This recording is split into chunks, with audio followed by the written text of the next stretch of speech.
Welcome to my personal trainer tips part 2. So this is going to add on to all the exercises I've showed you before of what's a better technique and what are the kind of techniques that we'd like you to avoid. Okay, so you get the best results from the exercises that you're doing, because now you're up and motivated. We want to make sure you get the results you were trying to achieve. So come down onto the floor. We're going to start with the sit-up.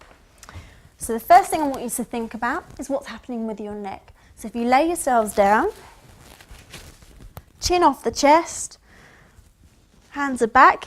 The technique that I'd like you to avoid is that you bring the chin down off the chest and you pull on the head to do the sit-up. I'll just show that one more time. So as you pull on the neck, I'd really like you to try and aim for keeping your elbows behind your nose, lift and lower without pulling on the neck. Another little cheat is that we use the arms for momentum. So rather than making our abdominals do all the work, a lot of people tend to swing the arms forward. If you then actually took those hands away, put them across your chest and then try to lift, you can definitely feel it target straight into your abdominals. Okay, so that's a little tip of mine. Try to avoid using the arms for momentum as much as possible.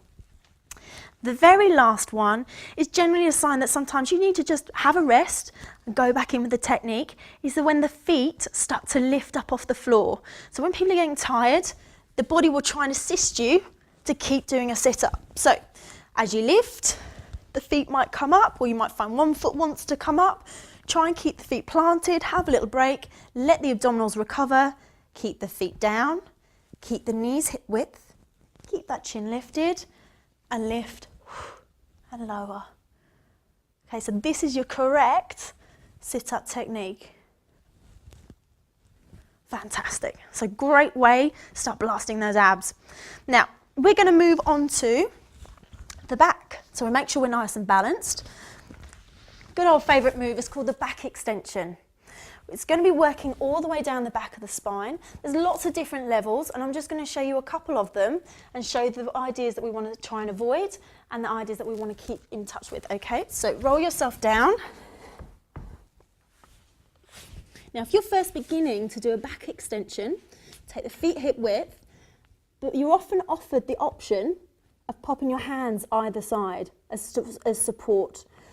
Try and avoid, if you can, using your arms to then push you further up. Because again, a bit like your abdominals, it means your back isn't doing the work, your upper body is doing the work, and you're hyperextending your back, which isn't a great thing to do. So I'm going to show you again, this time, making sure that my arms are nice and relaxed.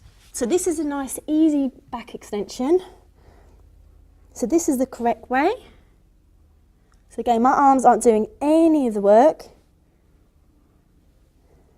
This is what we want to try and avoid. Okay, so that's the back extension. A couple of other things I just want to run through. One is, what do you do with your head? I tend to say to a lot of my clients, just focus on the floor. Keep the eyes and the neck nice and relaxed. So again, try and avoid this motion, because this is moving the neck, and again, we're not actually working through the spine. So hands are down, eyes are forward, lift and lower. And the very last one, a bit like the abdominals, if you're starting to feel tired and you feel the legs are starting to come up as you do the back extension, which kind of ends up looking a bit like this, just have a break. It's absolutely fine. Have a break, come back into it, make sure the feet are planted and you're focusing completely down the back, and then release. Fantastic. Happy about the back extension? So, just bringing yourself back up for a moment. The very last one we're going to go over is the press up. So, a couple of little things with your press up. I often, which kind of makes me feel a little bit special, but I tend to find some of the members tend to give me a little bit of a bow as you come down. So their nose drops back behind my hands. Now, I can actually feel this more in my legs and my abdominals than I can in my arms. So what I want you to imagine is where your fingertips are, you have a line in front, and you're going to try and bring the chin past that line. Or another tip is that your chest sits in between your fingers, okay? So, knees are hip width. Again, we want to avoid this, and we want to go into this, okay? Keep the back nice and flat. Sometimes you might feel as you're getting tired, the back will start to arch. We just want to think about pulling up through your belly button, back nice and flat, all the way down and all the way up. So I'm just going to show you one more. And that's it, guys.